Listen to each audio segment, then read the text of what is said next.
Pastora Norma, daming nangyayari ngayon sa Philippines. Oo nga po, no? Hindi natin maiwasang hindi po maidalangin ang ating bansa, bagamat sinasabi po nga po nila na nandito tayo sa malamig na bansa dahil yun ang atin pong bansang sinilangan. No? Kung ano man pong nangyayari doon, hindi pwedeng hindi tayo affected, lalo na po sa mga nangyayari ngayon. Lindol, no? Bagyo, baha. Hindi mo pwedeng hindi pumasok sa isip po natin yung sinabi po ng ating Panginoong Yesus, no?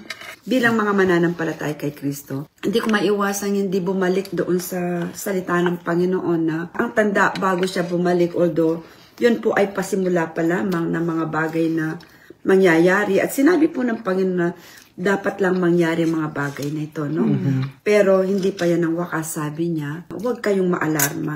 Amen. Pero sino ba naman ang hindi maalarma, lalo na po sa mga talagang directly hit? Mga nawala ng bahay, nawala ng mga mahal sa buhay. Alam niyo po, hindi mo maiwasang magtanong, bakit nga ba nangyayari ito?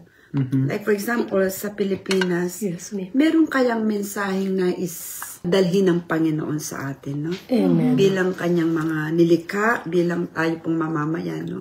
At bilang mga Kristiyano po, syempre, kahit narito po kami, malayo po sa ating mga kababayan, kayo po ay nasa aming mga puso.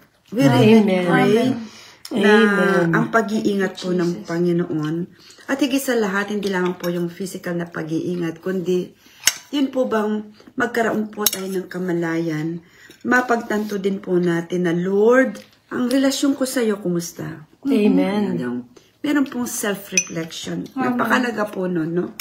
Kasi, hindi na po kasi biro-biro. Kumbaga po, ang bottom line, nasaan ang Diyos? Amen. Sa mga pangyayaring ito, at higit sa lahat, nasaan ang Diyos sa buhay ko, sa buhay ninyo, sa buhay nating lahat, no? Amen. Dahil nga po, walang makapagsasabi sa bukas, ang tanong po, gaano tayo kahanda para sa bukas, lalong-lalo na po yung gaano tayo kahanda sa pagharap sa ating Panginoon.